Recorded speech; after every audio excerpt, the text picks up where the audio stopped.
가정은 하나님께서 최초로 조직한 사회요, 최초로 동네를 주신 곳이요, 인간 사회의 기초 단위요, 하나님 나라의 축소판이라고 하는 말, 이런 말을 우리가 구태하지 않는다 할지라도 이 가정이 얼마나 중요하냐 하는 이 가정의 중요성은 널리 알려진 사실입니다. 그런데 이러한 가정이 언제부턴가 붕괴돼 가면서 우리를 안타깝게 하고 또 우리를 슬프게 합니다.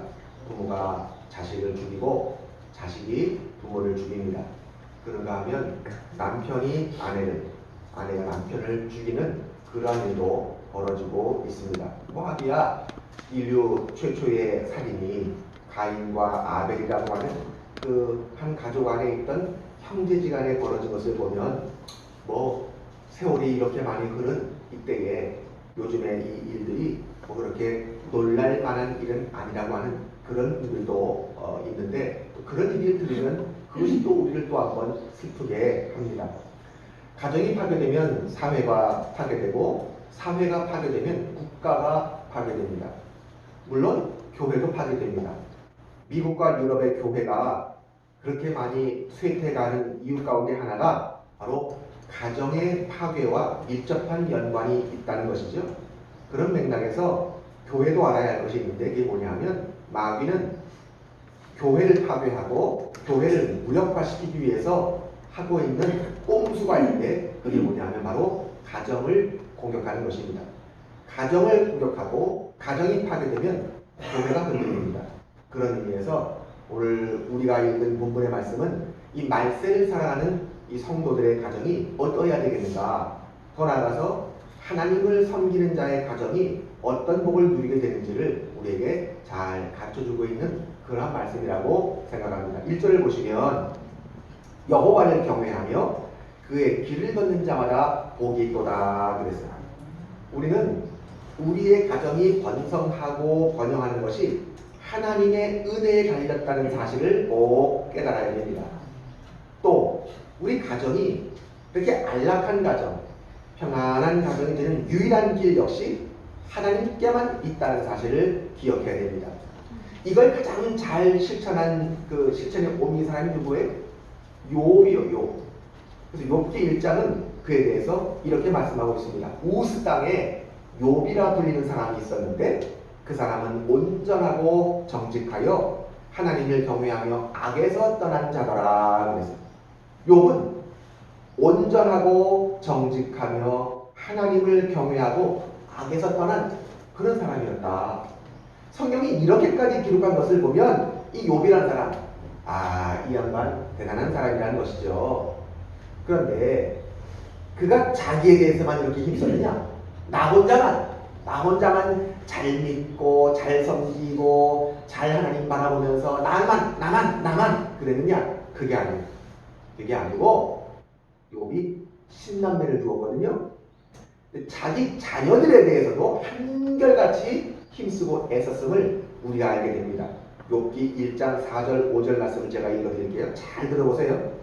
그의 아들들이 자기 생일에 각각 자기의 집에서 잔치를 베풀고 그의 누이 3명도 청하여 함께 먹고 마시더라. 그러니까 7남 3녀에 그들이 차례대로 잔치를 끝내면 욥이 그들을 불러다가 성결하게 하되 아침에 일어나서 그들의 명수대로 번제를 드렸으니 이는 욥이 말하기를 혹시 내 아들들이 죄를 범하여 마음으로 하나님을 욕되게 하였을까 합니다. 그 뒤가 더 중요해요. 욥의 행위가 항상 이러하였더라. 욥의 행위가 항상 이러하였더라. 어느 날에만 잠깐 애들 좀 보면서 신앙생활 잘해, 예수 잘 믿어야 돼, 어떤 때만 가끔 한 번씩 그런 게 아니라 말이에요. 항상 이러하였더라. 항상 이러하였더라. 이게 중요한 거예요. 자기만 그런 게 아니라 자녀들의 신앙까지도 세심히 살펴줘서 하나님으로부터 멀어지지 않도록 했다 하는 것입니다. 그러니 하나님 보시기에 얼마나 기쁘고 아름답고 좋으셨겠어요. 아마 그랬을 거예요. 하나님이 만들어 놓으시고 천지창조하실 때 보시기에 심히 좋았더라 그러셨는데 아마 하나님께서 욥의 가정을 보시면서 심히 좋았더라, 심히 좋았더라 그랬을 거예요. 제가 몇 번을 벌써 말씀드렸는지 모르겠는데 이건 제가 뭐 앞으로도 계속 말씀드릴 것 같아요. 첫 번동질 교회에 있으면서 그 김영환 장로님이라고 뭐 지금은 연세가 80이시니까 벌써 은퇴하셨죠. 김영환 장로님이라고 계시는데 그 장로님은 슬하에 세 아들 두셨어요. 그래서 다 뭐 벌써 장가 가서 애들 낳고 다들 잘 살아요. 근데 이 장로님이 매달 꼭 한 번씩은 교회 사무실에 들어가서 사무실 간사에게 당신 아들 세 아들 가정이 그 달에 11조를 했는지 안 했는지를 꼭 살펴봐요. 살펴보고 액수를 보고 제대로 11조를 했는지 그러면서 이렇게 확인을 해요. 만약에 안 했다거나 제대로 하지 않았으면 그날은 불호령이 떨어지는 날이에요. 이유 불문 며느리고 뭐가 없어요. 다 장가갔지만 장가식 가서 자식까지 놓고 그리고 뚝뚝 떨어져서 분가해서 다들 살고 있지만 그러나 내 호족에 있으면서 내가 살아있는 날까지는 너희들은 내 자식이며 고로 다른 건 몰라도 신앙만큼은 내가 죽을 때까지 관리한다. 그래서 교회 사무실에 가서 간사에게 꼭 물어보는 거예요. 꼭 물어보는 거예요. 그 자식 입장에서 보면 때로는 제가 그분들 다 알거든요. 우리 담당 교구였었고 뭐 그러니까 다 아는데 세 아드님 특히 이제 장남 집사님하고 많이 친하고 이제 그랬는데 그래요. 때로는 때로는 목사님 좀 부담스러워요. 부담스러워요. 그죠. 좋은 부모 만난 줄 아시라고. 그렇게 하는 것이 큰 복인 줄 아시라고. 부모 중에 최고의 부모를 두신 줄 아시라고. 이거저거 많이 물려준 부모가 최고가 아니라 신앙을 제대로 물려주는 부모, 좋은 부모를 하나님께로부터 받았다. 늘 감사하시라고. 그런 말씀을 제가 드리면서 새벽에 먹고 가면 목사님 순대국 시작하실래요? 가서 같이 먹으면서 그런 얘기하고 이제 여러분 자식 입장에서 보면 좋은 부모를 만나서 복을 누리고 있는 것입니다. 왜? 우리 아버지가 어머니가 계셔서 그래도 그 연세까지 나를 계속해서 신앙 컨트롤을 해주니까 그보다 더한 복을 받는 사람이 어디 있어요? 귀한 복이죠. 귀한 복이죠. 그런가 하면 교회에서 중직을 맡고 계시는 분임에도 불구하고 들은 얘기예요. 어느 교회 중직자는 그런데 주일날 이렇게 교회 나와서 예배드리고 왔다 갔다 하는데 교회 내에서 당신 자녀들을 본 거예요. 중학교 고등학교 다니는 자녀들을 본 거예요. 그럼 그런데 불러가지고 시계를 이렇게 보면서 너희 지금 뭐해 여기서? 뭐 중국 고등부에서 뭐 각자 뭐 봉사할 것도 있고 뭐 할 것도 있고 뭐 그래가지고 지금 있다. 교회 와서 예배 드리고 점심 식사했으면 가서 공부해. 나머지는 너희 아빠 엄마가 다 교회 봉사해. 하라고. 그런 부분이 있다는 거예요. 그게 소위 중직자예요. 기가 막히는 것입니다. 욥은 그러지 않았습니다. 그래서 하나님께서 얼마나 자랑스러우셨는지 사탄을 앞에 놓고 이렇게 말씀하실 정도였어요. 네가 내 종 욥을 유의하여 보았느냐? 그와 같이 온전하고 정직하여 하나님을 경외하며 악에서 떠난 자는 세상에 없느니라. 하나님이 그렇게 사탄 앞에서 그렇게 자랑할 정도였어요. 대단한 칭찬이요, 대단한 평가입니다. 바라기는 여러분들도 이렇게 귀한 평가를 당당히 받을 수 있기를 바랍니다. 여러분의 자녀들도 주께로부터 이런 인정받으면서 계속 그렇게 성숙해 나갈 수 있기를 바랍니다. 그저 많은 돈 물려준다고 다 되는 게 아니고요. 세상 지식 많이 얻게 해준다고 해서 다 되는 것도 아니에요. 어떤 부모님들은 공부 잘 시키면 돈 잘 벌고 인생의 승리를 하는 것처럼 착각하는 분들이 계시더라고요. 공부만 잘한다고 해서 돈 많이 벌어 잘 사는 게 아니라니까요. 여러분들은 글쎄 뭐 그런 분들 많이 못 봐서 모르겠습니다만은 저는 대형교를 이렇게 많이 지나쳐오면서 교인들의 자녀들이 세상으로 나가서 그렇게 다니는 그런 모습들을 보면서 많이 보거든요. 얼마나 안타까운지 몰라요. 얼마나 안타까운지 몰라요. 자식들이 신앙생활 잘하는 거 그거 복 중의 복입니다. 그걸 알아야 돼요. 그런데 두 가지. 그걸 알아서 지금 잘 행하지는 못하지만 신앙생활 자녀들이 신앙생활 하지 못하지만 그걸 염두에 두고 계속 기도하며 그냥 매달리며 그런 부부가 있는가 하면 아예 신경도 안 써요. 자녀들이 교회를 나오든지 말든지 신경도 없어요. 관심도 없어요. 당신만 교회 잘 가요. 희한하더라고. 그럼 무슨 배짱인지 모르겠어요. 당신들은 천국 가겠죠. 자기들은 분명히 못 가거든요. 저대로 살면. 근데 관심도 안 가죠. 그저 세상적으로 출세하고 돈 잘 벌고 빚값 번쩍간 승용차 타고 다니고 그게 최고야. 그래서 이번에도 우리 자녀들이 뭐 외국 다녀왔어요. 어디 갔다 왔어요. 뭐 그래가지고 아 그러세요? 아이고 좋으시겠어요. 건달에 가면서 또 속으로는 저분이 저 정신이 있으신 분인가 없으신 분인가. 그걸 교회 카페에 나와서 자랑할 일이요? 정신이 있으신 분인가 없으신 분, 개념이 제대로 잡히신 분인가 안 잡히신 분인가 싶은 생각이 있을 때가 있어요. 얼마나 깝깝하고 안타까운지. 응? 그래서 이집이 솔로몬 왕은 전도서 9장 11절에 이렇게 말씀했습니다.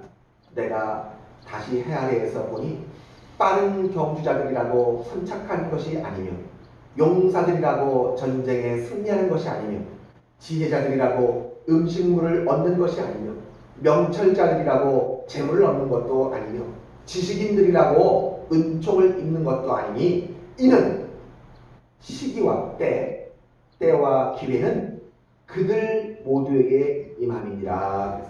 이 말씀 분명히 기억하시기 바랍니다. 자, 이렇게 우리가 복받을 수 있는 유일한 길은 여호와 하나님만을 섬기고 경외하고 그 말씀을 따라 살아가는 것인데, 그러면 과연 어떤 복을 누리게 될까? 첫째는 뭐냐? 오늘 말씀 보니까 2절 말씀 보니까 손이 수고한 대로 먹는 복이 있다 하는 것입니다. 손이 수고한 대로 먹는 복이 있다. 여러분들 지금 사업을 하시는 분들도 계시고 직장 다니시는 분들도 계시는데 그럴 수 있잖아요. 여러분 이 말씀이 좀 싱겁게 느껴질 수도 있거든요. 아니 내가 내 손으로 열심히 일해서 내가 벌어서 내가 먹고 사는데 그게 뭐가 복이 될까? 그렇잖아요. 여러분 근데요 여기에 숨은 뜻이 있는 것이에요. 일할 수 있다는 게 복이에요. 여러분 일하고 싶어도 직장이 없는 사람들이 있잖아요.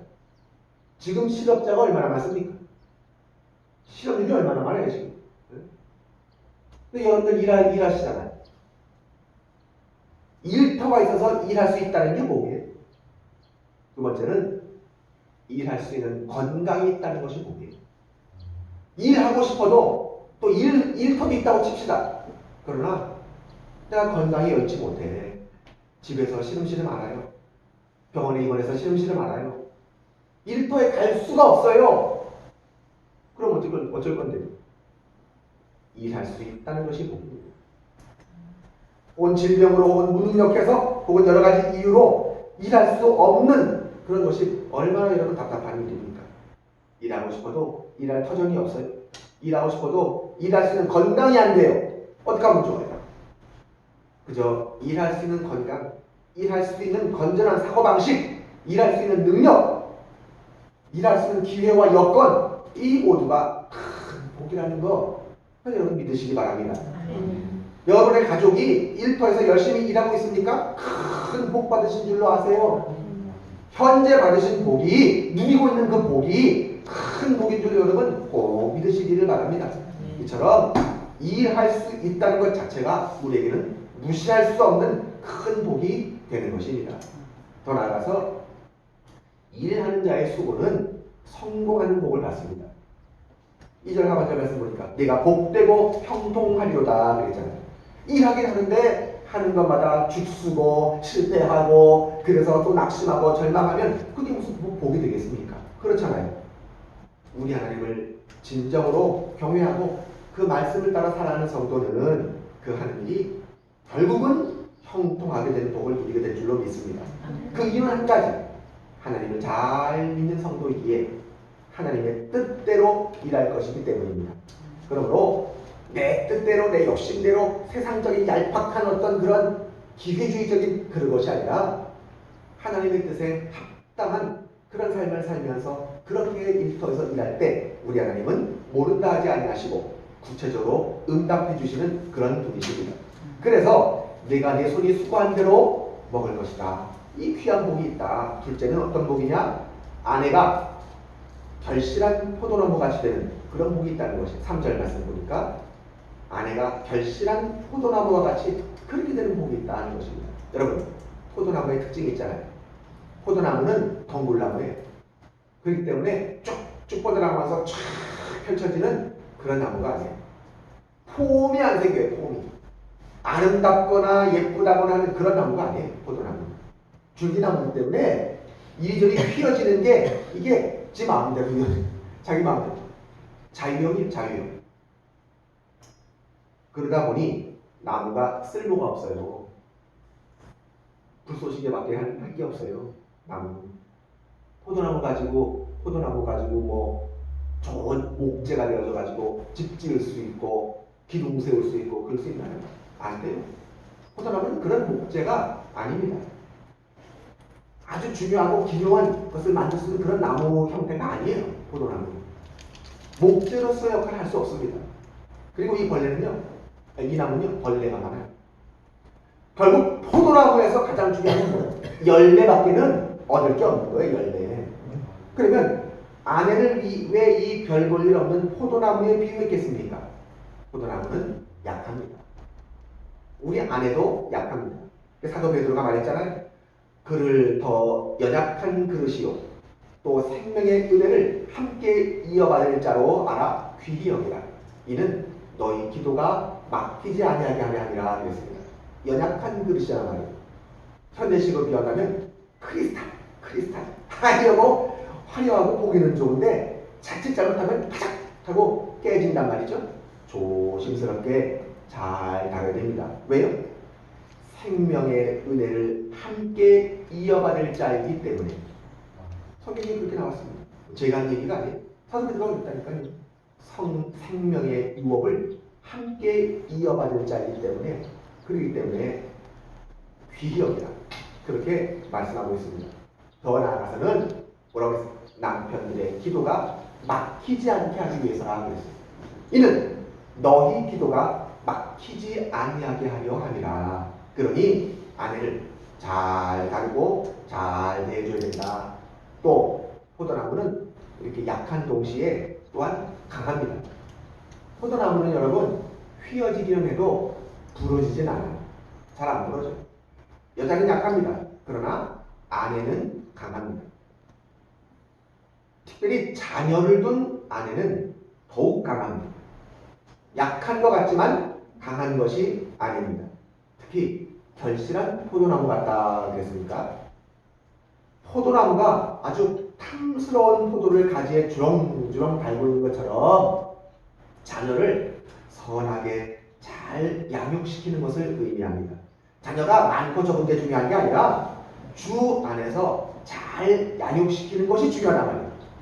우리 마중물교회 아내들이 이렇게 결실한 포도나무 같은 아내 되시기를 바랍니다. 또한 우리 남편들이 아내를 위해서 진정 지혜롭고 현숙한 포도나무 같은 아내가 될 수 있도록 그렇게 기도하는 남편들이 되어져야 될 것입니다. 더 나아가서 세 번째로는 어떤 복을 받느냐? 자식들이 어린 감람나무와 같은 복이 있다 그랬어요. 3절 하반절에 내 식탁에 둘린 자식들이 어린 감람나무 같다. 식탁에 둘러 앉았다 하는 건 뭡니까? 화목을 의미하는 것이에요. 화목. 제가 몇 말씀드렸죠? 제가 성기도로 해서 그 아버지가 아빠한테 경계를 하시는데 이분이 굉장히 폭언을 많이 쓰고 폭력적 아파트 경비는 하루 왼종일 일하고 하루 쉬잖아요. 그러니까 아침에 이제 교대하고 아침에 오시잖아요. 어머니하고 아들, 딸이 거실에서 밥을 먹다가 아침에 밥을 먹다가 아침에 퇴근하니까 교대하고 들어오시는 아버지 들어오는 소리가 해서 이렇게 밖에서 현관 쪽으로 이렇게 소리가 나면 밥 먹다 말고 아들과 딸이 차닥! 자기 방으로 쫙 들어가면 타닥구만. 보고 살지 않아요. 아버지와 자녀가 서로 만나지 않아요. 결국은 그 딸이 자살했어요. 그 장례식장에서 아버지가 그렇게 서럽게 울면서 내가 죽였다고, 내가 죽인 거라고, 그렇게 해서 서럽게 울면서 교회 나오시라, 교회 나오시면 됐다. 그래도 교회는 안 모아요. 화목하다라고 하는 거 얼마나 중요한지 모릅니다. 형제와 자매 혹은 남매끼리 서로 싸우고 헐뜯고 하는 거 정말 못 볼 일입니다. 애들도 그렇지만 어른이 돼서 그런 건 정말 못 봐줍니다. 자녀들끼리 화평하고 화목하게 살아가는 모습을 보여주는 것이 부모님께 큰 효도입니다. 이런 자세는 어려서부터 부모님들이 잘 교육을 시켜야 되는 것이에요. 머리 큰 다음에 안 돼요. 그건 어려서부터 남매간에, 형제간에, 자매간에, 그리고 그들 안에서도 위아래 간에 예의가 몸에 배일 수 있게 잘 해줘서 그렇게 해야 그들이 커서도 화목을 유지해 나갈 수가 있다 하는 것입니다. 교회도 마찬가지입니다. 우리 모두는 하나님 안에서 다 형제요 자매인데 서로 화목하지 못하다라 할 것이면 하나님 아버지께 효도라는 것이 아니라 큰 불효를 저지르는 것이죠. 그러므로 언제 어디서나 늘 화목하기에 힘쓸 수 있어야 되는 것입니다. 그리고 여기 보니까 어린 감람나무 같다 그랬는데 참으로 의미 있는 깊은 말씀입니다. 자주 말씀드립니다만은 그 감람나무 기름으로 하는 일이 많아요. 감람나무 기름이 이게 올리브 기름이거든요. 올리브유. 음식에 넣으면 맛이 좋아집니다. 그래서 서양 음식의 고급 요리에는 올리브유를 이렇게 넣잖아요. 음식이 맛있어집니다. 속이 안 좋을 때 그때는 고대국가에서는 옛날에 요즘 약국처럼 약이 게 많지가 않았잖아요. 먹을 약이 어디 있어요? 정말 서민들한테. 그렇잖아요. 속이 안 좋다 뭐하다 그러면 감람나무 기름을 이렇게 먹으면 속이 부드러워집니다. 속병이 낫습니다. 상처, 외상이 났을 때 이 감람나무 기름을 바르면 상처가 빨리 아뭅니다. 외상이 좋아요. 또 이 감람나무 기름을 피부에 바르면 부드러워집니다. 그래서 여자분들이 몸에 올리브유를 이렇게 바르잖아요. 감람나무 기름으로 과거의 어두운 성전에 불을 밝혔습니다. 이 성전에 불을 밝힐 때, 하나님의 성전에 불을 밝힐 때 아무 기름이나 갖다 불 밝히는 거 아니에요. 반드시 감람나무 기름만 써야 되는 거예요. 정해져 있어요. 다른 기름은 절대 성전에서 사용할 수 없습니다. 오직 하나님의 성전을 비출 수 있는 기름은 감람나무 기름뿐입니다. 또 왕, 제사장, 선지자에게는 머리에 기름을 부어서 왕을 세우고 선지자를 세우고 또 제사장을 세우는데 그들을 세울 때 머리에 기름을 붓는 그 기름이 반드시 감람나무 기름이어야만 됩니다. 들기름 안 됩니다. 식용유 그런 거 그 당시에 식용유 없었지만 그런 거 되지도 않아요. 무조건 감람나무 기름으로만 머리에 기름을 부어서 왕, 제사장, 선지자를 세웁니다. 그러니까 무슨 얘기예요? 하나님을 경외하며 그의 길을 걷는 자의 자식들은 이렇게 감람나무 기름처럼 이렇게 세상 여러 곳에서 정말 귀하고 요긴하게 그리고 중요하게 사용되어진다 하는 것이에요. 여러분들의 자녀가 이와 같은 자녀가 될 수 있기를 바라는 것입니다. 감리교의 창시자 존 웨슬레가 이렇게 고백했습니다. 나는 내 어머니의 작품이다. 내 인생의 영원한 스승은 성령님이시며 나를 이토록 만든 것은 성령의 지시에 따라 교육시킨 나의 어머니이시다. 그래서 아이들은 현재적인 존재입니다. 그런데 부모들은 자꾸 아이의 미래만 생각하면서 미래를 위해서 걱정합니다. 그리고 준비합니다. 내 아이가 이 다음에 뭐가 될까? 뭘 먹고 어떻게 잘 살까? 어떻게 하면 이 다음에 남들보다 더 부를 누리고 남들보다 더 세상에서 인정을 받을까? 이 다음에 그러잖아요. 그 TV 프로그램 가운데 공부가 뭐니라고 하는 프로그램을 보면 대단합니다. 부모님들 자식들 공부시키는데 대단해요. 저 같은 사람은 뭐 거기 낄래야 낄 수가 없겠어요. 강남의 어머니들 대단해. 어려서부터 영어로 대화해. 영어로 대화 나누고 집안에서 영어로 대화를 해. 성적표 보니까 all A야. 이제 중3인데 그런데 벌써부터 뭐 특목고를 가야 되나 자율고를 가야 되나 뭐 국제고등학교 가야 되나 그러고 하면서 목표는 서울대 법대야. 그러고 보면서 그냥 하고 내가 갈 그 고등학교 엄마랑 같이 거길 먼저 가가지고 교실 책상에 가면 앉아보고 그러면서 여기를 목표로 내가 보면 전부 이 다음에